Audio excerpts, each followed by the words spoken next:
Nagbabalik po ang opinion mo, opinion ko. Kasama niyo po, Darlene Olanyo. At ako naman, si Albert Antivo. Sa puntong ito mga kanusik, pag-usapan naman po natin yung pagdedeklara ni Pangulong Ferdinand Marcos Jr. ng State of National Energy Emergency sa bansa. At kaugnay po ng usaping yan, makakasama po natin sa ating talakayan ang Executive Director ng Ibon Foundation na si Sir Sonny Africa. Magandang umaga po, Sir Sonny. Good morning po, Sir Sonny. Magandang umaga. Kahit hindi okay, sir, okay lang. Hindi mo ako ano sa tawag sa akin. Okay lang, Sunny. Gusto nyo? Apo, Sir Sonny. Good morning po. Yes. Morning. Apo. Sir, finally, nagdeklara po ang Pangulo ng State of National Energy Emergency.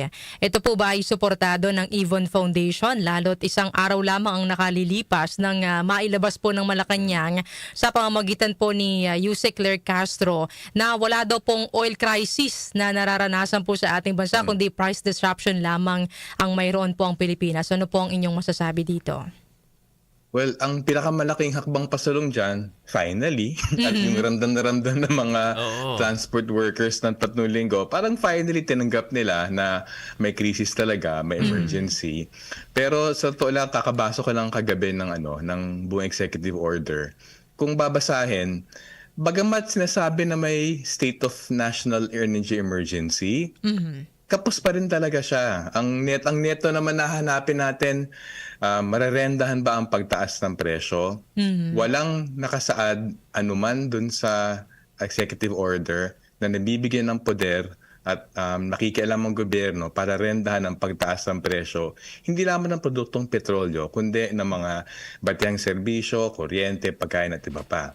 So, unfortunately, kahit na nandiyan yung deklarasyon na yan, hindi maihinto ang pagtaas ng presyo ng krudo, ng bilihin sa mga darating na linggo, darating na buwan. So yun ang pinaka-unang frustrating sa amin. Hindi man lang binanggit yung Price Act. Ang dami niya binanggit ng mga batas doon. Hindi man binanggit yung pinaka-simpleng paraan na pwede niya gamitin para kontrolin ang pagtaas ng presyo ng bilihin. Yung Price Act. So ano yan? Isang medyo wala tayong maasahan sa bahagi na yan.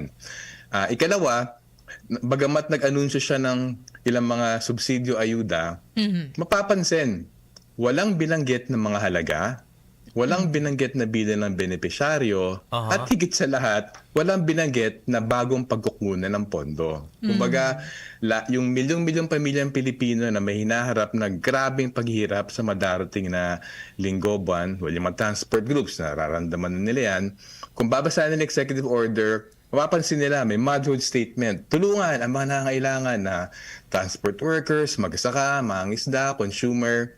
Pero again, walang bilang nila, walang Parang general halaga, statement magkano lang. binibigay. At ito yung pinakamalaga sa amin, walang revenue measure. So ibig sabihin, magkasya lang kayo dun sa meron sa bulsa ng gobyerno ngayon. So parang walang crisis. Ihalin tulad natin nung panahon ng COVID. Kahit pa paano, dahil ang tindi ng problema ng pandemya, nagpasa ng supplemental budget ng gobyerno na maghahanap ng bagong pondo. Ito, sinabi talaga, okay, may krisis, pero ang gagamitin natin pondo, yung meron natin. Ang formulation nun, natawa ako eh. Ang sabi lang nila ay, shall be sourced from existing appropriations. So isipin mo, okay, mukhang walang emergency kung magkakasya ka dun sa meron na sa atin. Kasi nga wala daw talagang crisis. Pero Hindi. Ay, tama ka. Actually, hindi. Hindi ko na naisip eh. Magandang linya yan. Sasabihin niya may krisis, pero yung galaw nyo, parang wala namang krisis. Ayun. Hindi maramdaman yung urgency. Kaya Oo. pala. So parang pakita, may dating, hindi lang sa, dahil napaka-ampaw ng laman, ang dating sa amin, lalo na nabanggit nyo nga ng ganyan, parang ano lang yan, parang pinapakita na may hakbakin kami, pero wala naman talaga. Okay. Ito, Sir Sonny, no, sa palagay ninyo, naging mabagal ba ang response ng Marcos Jr. administration? Kasunod nitong naturang declaration nga nila na ini-insist pa rin sa kabila ng declaration, wala pa rin crisis. Nakakatawa nga na kinailangan ba ng 3 linggo para magpiga ng pag-amin na may problema. Pero bigla ko nga naisip ngayon lang. Siguro kaya ang hirap-hirap na pigain siya na aminin na may problema. Kasi kasunod na pag-amin na may problema, masisingil ka. O sige, anong solusyon mo? Ayun. So mukhang dahil ang kitit-kitit ang pag-iisip niya, na ayaw niya mag-isip ng malawakang solusyon dahil nagpapakipot siya dun sa anumang patiting na pondo na meron pa ngayon, Aha. tingin ko doon siya nagpigil na magsabi may crisis eh. Kasi once sabihin may crisis, next step, sige, anong gagawin mo? At mukhang ang pinapakita actually mukhang pinapakita ng executive order na to, talagang kailangan mo sila pilitin, aminin na may crisis. Pero kahit inamin nila may crisis, kapos na kapos talaga yung mga hakbangin nila. So mukhang yun ang underlying reason kung bakit wala pang hakbang. Mukhang hindi sila handa na gawin yung mabibigat na kailangan gawin para harapin talaga yung totoong lalim at lawak ng problema. Sir Sunny, nabanggit nyo yung ilan po sa posibleng senaryo na maaaring mangyari kasunod nga po nitong nagpapatuloy na conflict po sa Middle East. Kabilang po dito yung 2 milyon na apektado na transport workers sa susunod na 2 hanggang 3 buwan, yung 2 to 3 milyon na maaaring maging mahirap sa susunod na 2 hanggang 3 buwan, at yung posibilidad na dumoble ang inflation na maaaring umabot ng 6% hanggang 7% sa pagtatapos ng 2026 kung magtutuloy nga po yung sigalot sa Middle East. May magagawa pa ba ang pamahalaan upang ma-mitigate po yung mga epekto po nitong mga nabanggit po ninyo? Alam nyo, medyo napanis na yung mga pagtatansya namin kasi nakita namin yung presentation ni DepDev Secretary Balisacan kahapon. Yung worst case estimate nga niya, maaring dumoble o tripling inflation, ngayon pa lamang sa 2026. So sa amin, kung mismo yung ahensya mo, yung economic planning secretary, sinasabi, boss, ganito yung problema, may best case naman at may worst case. Di ba ang rational gagawin mo, panghahawakan mo yung worst case kasi kailangan mo saluhin yung pinaka mabigat ang ampasan kung sakaling mangyaring worst case. So sa totoo lang, even si Sec Balisacan sinabi, maaring dumoble, triple inflation, ngayon lamang hanggang kalagitnaan ng taon, yun ang worst case scenario. Sa amin, yun ang panghawakan ng gobyerno. So ngayon, ang maging tanong dyan, ano bang pwede gawin ng gobyerno? Well, clearly, lagpas dun sa executive order. Sana may part 2. Alam mo ko medyo kakalabas lang niya, pero sana may sequel siya. Kailangan may sequel siya unang-una. Rendahan talaga yung pagtaas ng presyo. Unang-una, pwede niya rendahan kahit papaano, hindi naman completely, pero bawasan yung pagtaas ng produktong petrolyo. Tanungin yung mga oil companies at sa publiko, anong sistema nyo sa pagpepresyo? Kasi sa totoo lang, kaya kabilang sa pinakamahal na produktong petrol tayo sa rehiyon, next to Singapore, ay dahil deregulated yung oil industry. Dahil walang transparency sa pricing. Dahil tama naman yung sinabi siya rin, walang subsidyo yung gobyerno. Eh nga yung point, di ba? Kung masyado mataas, kailangan mo talaga i-subsidize yung gobyerno yung presyo. Pero second highest tayo sa rehiyon dahil wala yung price controls, wala yung hawak ng gobyerno dun sa isang oil company. Like dati hawak niya petrol, ngayon wala na. So hindi niya kaya impluwensya yung takbo ng merkado. At wala rin siya mga strategic oil reserves. So yung magagawa ng gobyerno right now, minimum ilabas ng mga oil companies yung pagpepresyo nila. Parang yung isubong sa Pangulo dati, ilabas yung mga kalokohan na ginawa sa flood control para makialam yung publiko at sabihin, oy, ayaw namin yan. Gawin yan sa oil companies. Pero ikalawa, hindi lang pwede sabihin sa executive order when warranted or kung may kalabisan. Hindi yun ang point eh. Tataas talaga ang presyo ng bilihin, magdeklara ng price freeze. Ang problema, mukhang takot yung gobyerno na magreklamo mga negosyante. Kasi mga negosyante, anong pangunahing layunin nila? Hindi naman yung interest na nakarami eh. Bilang negosyo, bilang kapitalista, ang trabaho mo, makalikom ng pondo, di ba? Makalikom ng tubo. Mukha sa takot ni Pangulong Marcos at ang pamahalaan na magalit yung mga negosyante, ayaw mag-declare ng price freeze. Pero mahalaga yung price freeze kasi ibig sabihin, para naman kahit paano, pasan ng mga may kaya, yung bigat ng krisis, yung mga ordinaryong Pilipino, mabawasan. Pero iniwasan niya yun eh. Protektahan niya yung tubo ng mga kumpanya. So, in terms of yung oil price transparency, in terms of yung price freeze, may magagawa talaga siya. Pati yung mga kumpanya sa kuryente, dito kami nababahala. Alam naman natin, isa sa pinakamalapit kay Pangulong Marcos, si Ricky Razon. Pumapasok to sa industriya ng enerhiya. Nakapagtaka, may nakasingit doon sa declaration ng emergency, pwede mag-fast track ng mga approval, permit, clearance. Isip namin, anong say-say ng mga yan? Kasi in all honesty, kung proyekto sa kuryente, ilang buwan yan.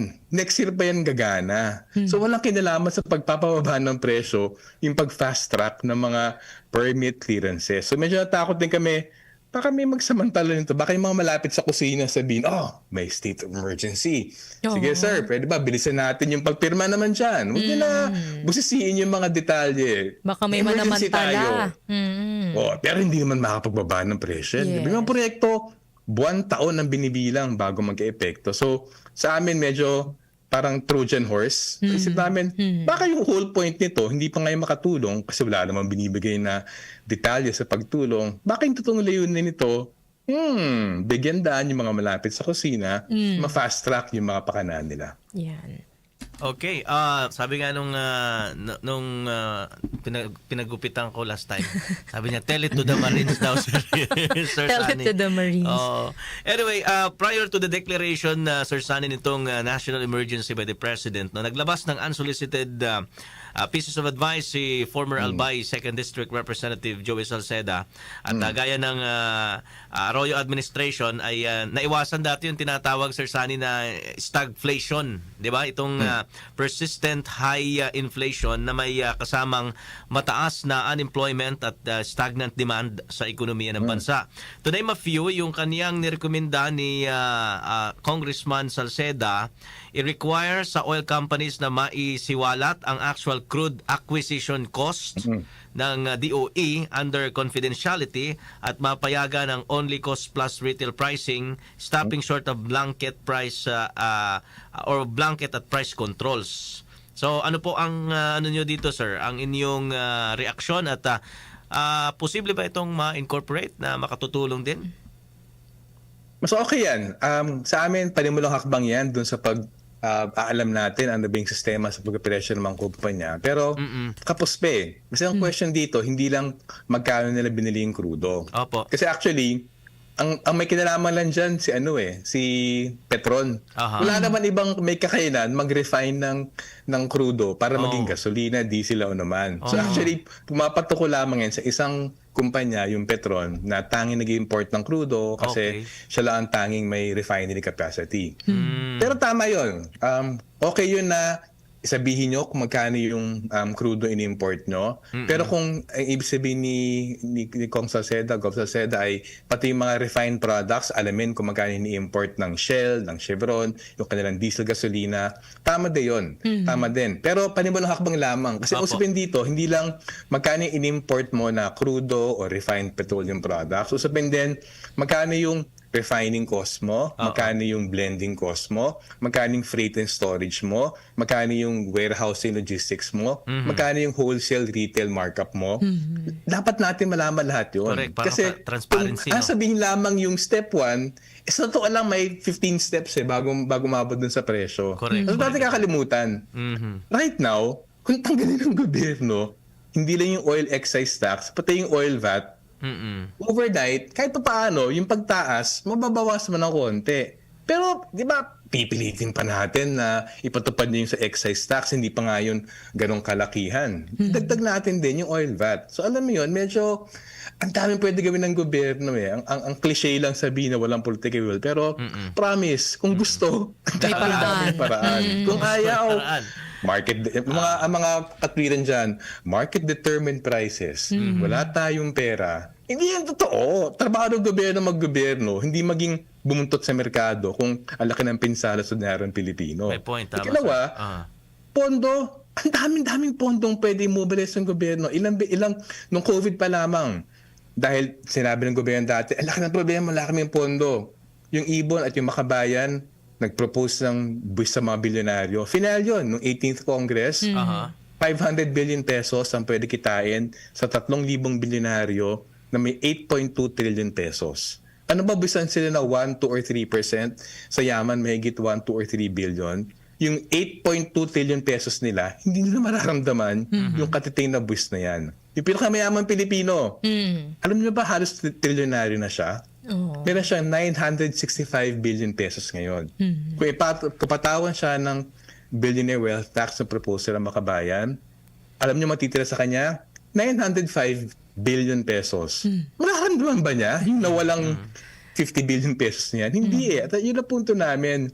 Hindi pa sabihin ng gobyerno walang pondo, samantala nito nakaraang administrasyon, dalawang administrasyon actually, lumalawak yung VAT, lumalawak yung excise taxes, binabawasan ng buwis sa malalaking kumpanya, hindi ginagalaw ang naiipong tilyong pisong yaman ng mga bilyonaryo. Parang mali. Yung punto ka ng pagbibuwis, doon sa may meron, bibuisan mo para yung mga nangailangan mabigyan ng serbisyo o proteksyon. Hindi yun pag-iisipan ng administrasyon. Kahapon, Sir Sonny, nakapanayam namin yung TUCP at sinasabi po nila na napapanahon daw po ngayon yung maisabatas yung isinusulong nila na 200 pesos wage hike. Dahil nga naman marami pong, hindi lang naman po yung transport sector yung naapektuhan niya po nitong pagtaas ng presyo ng mga produktong petrolyo. Ganon din po yung mga manggagawa, lalo na yung mga minimum wage earners. Ano po ang inyong opinion naman sa kaugnay na yan, Sir Sonny? Maganda example yan. Sinasabi ng gobyerno na nanghihinalo na, mga ordinaryong Pilipino.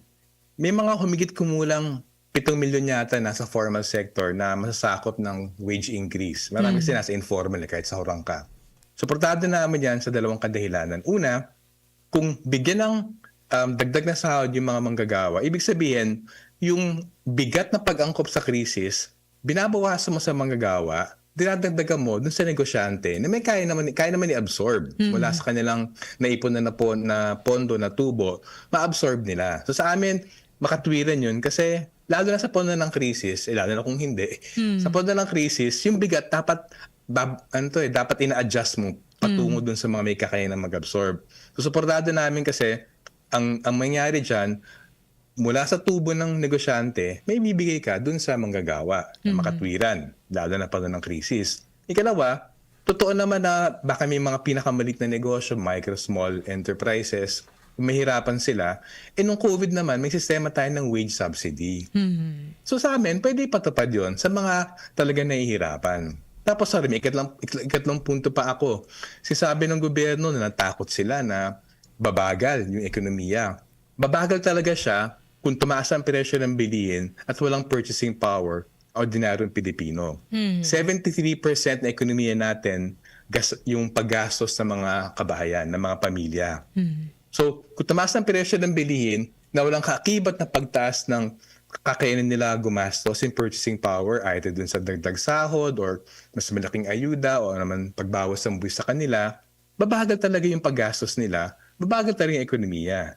Kaya kahit dun sa mga baduy na mga macroeconomic statistics, may rational na bigyan ng dagdag na pondo yung mga pamilya na naghihirap. Kasi yung mga mayayaman, umi na naman yan eh. Kahit bawasan ba ng konting bilyones nila, hindi naman babawasan yung pagbili nila ng mga magarang kotse, pag-abroad, pagbabakasyon. Diba? So ang point dyan, i-direct yung pondo dun sa mga hindi ginagastos, hindi pinapikot sa ekonomiya, ibigay sa ordinaryong Pilipino na grabing pangailangan. Papaikutin nila yan sa ekonomiya. Yan pa yung tulak, stimulus ay ating ekonomiya. Opo. Ito, sasamantalahin ko na rin, Sir Sonny, yung pagkakataon dahil yung topic namin today, ngayong araw po ng Wednesday, dapat bang ipagpaliban na lamang muna ng Pilipinas ang ASEAN chairmanship, no, sa gitna ng krisis sa langis dahil sa tensyon sa gitnang silangan, dahil ang nababanggit dito na pondong kakailanganin ay 17 billion. Yun daw yung matitipid, Sir Sonny, pag ipinagpaliban. Oo.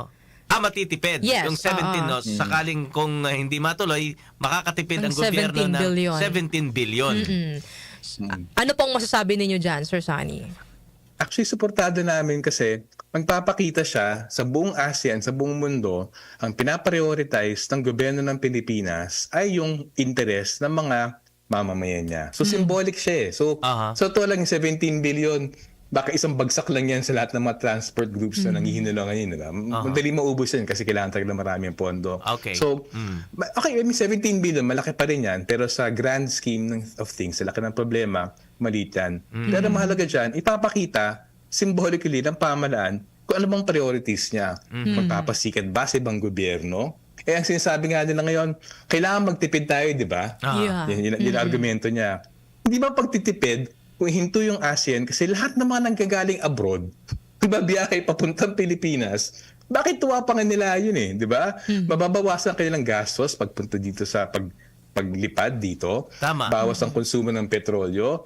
Actually, hindi natin alam, baka lumala pa yung presyo ng pamasahe, ng airfare, ng Correct. mga private jets nila. Yung So April actually, daw. Oo. baka tahimik na yung mga ibang mga gobyerno dyan, pero loob nila, ay sige, huwag nyo na ituloy kasi Makakatipid din sila. makabawas gastos Oo. kami. So, may moral authority yung Pilipinas.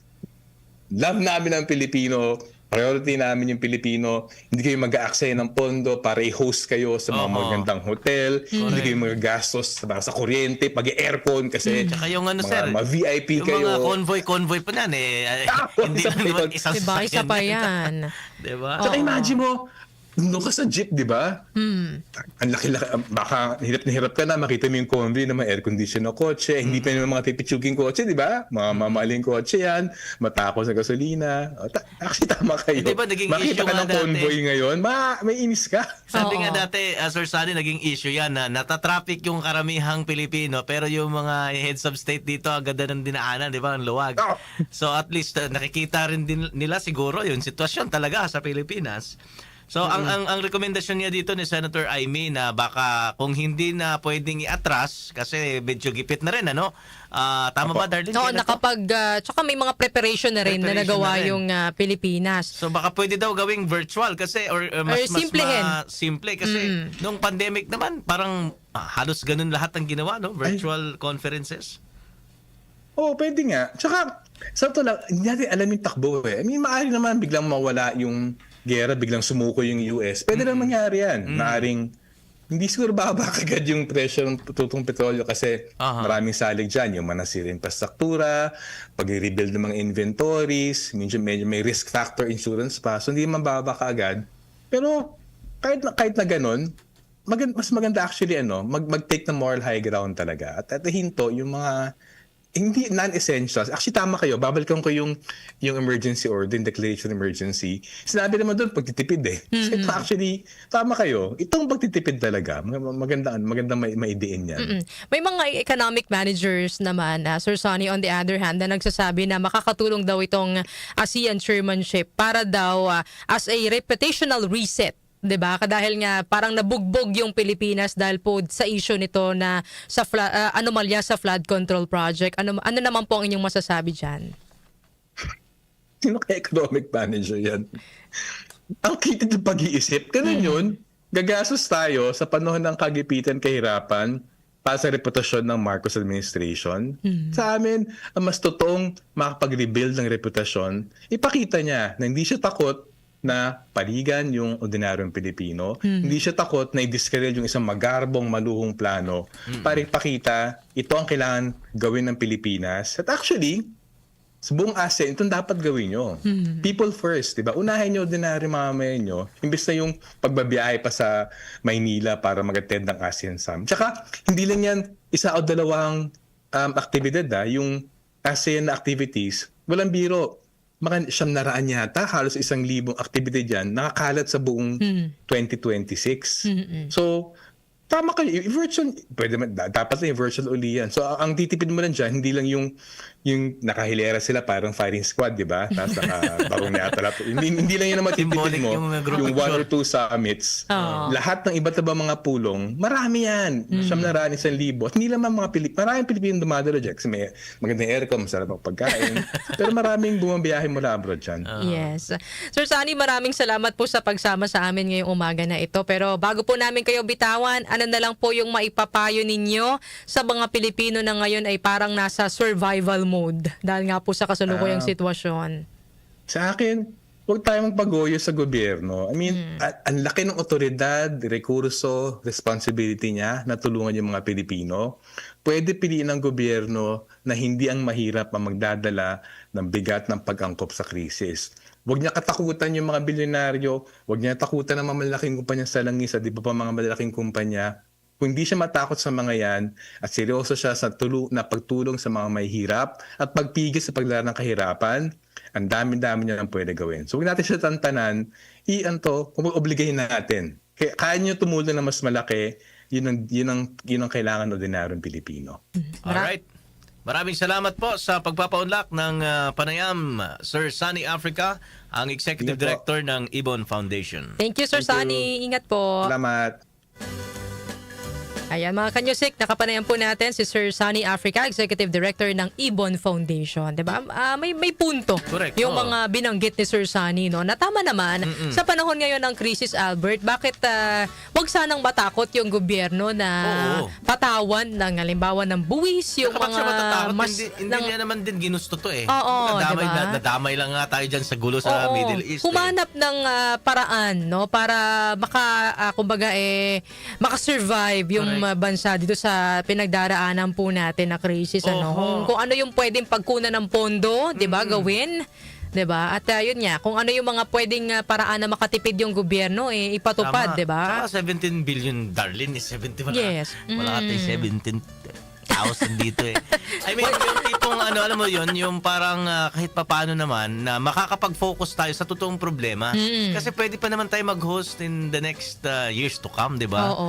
Or kung yun nga, sabi natin, yun lang, kung hindi talaga mapipigilan, di Gawing simple. online. Ako, Oo. rekomendasyon ko, Darlene, maging virtual na lang yan. Pwede naman sila mag-crop na Oo, picture nila. totoo. O, linawin Para lang sa natin yung symbolic group picture. Oo, yung yung sinabi ni Senator Amy. Yun nga daw, gawing simpleng meetings na lang yun. Oo. Hindi naman din niya Meetings hindi pa naman rin. niya sinabi Meetings, na oo. like virtually. Correct. Pero yun nga, ikaw nabanggit Yun mo, sa akin. kung ikaw yung tatanungin, Ang laking tipid, no? Oo, yung recommendation mo ay Oo. virtually na lang. Tama naman. Maliban na lang kung gusto pa nila maligo sa Boracay. Hindi. Sariling gastos na nila yun, diba? sana, di ba? I mean, yun nga, kung gusto Oo. nila pumunta din sa Pilipinas. Pero sabi ko, hindi man ito ng first time na natunghayan na ng ibang heads of states na kung anong klase ang Pilipinas, Oo. anong nangyayari dito. Diba? Tsaka tama yung sabi ni Sir Sunny, magiging symbolic naman talaga sa Pilipinas kung makikita na yung leader ng Pilipinas, yung Pangulo, ay pinospone yung mga ganitong diba? kaganapan dahil For the Filipino pinapriority, people. yes, Diba? pinapriority yung kapakanan ng mga Pilipino at ilalaan yung budget para doon sa pangangailangan ng mga apektado ng krisis na ito. Di ba parang mas magandang Correct. tingnan Mas magandang yan? image yun. Oo, kasi di ba sinasabi na iba nakakahiya, malapit na, tsaka pa ipopostpone. Hindi. Meron namang valid reason. Mas magandang image nga yung Correct. maipoportray ng gobyerno doon.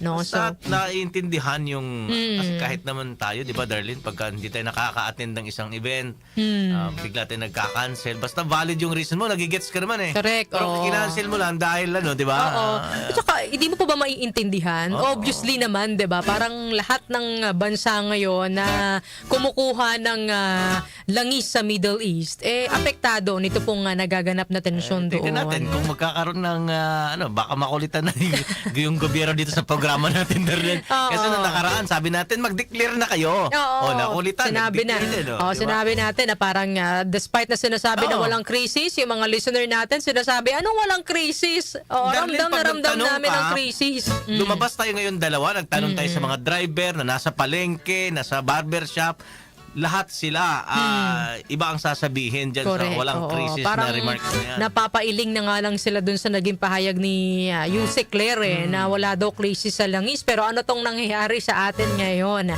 Pero Hi! talagang mapapabuntong hininga ka na lang eh. Ano sabi na ano? Ay. Kaya, mga ganun lang, ano?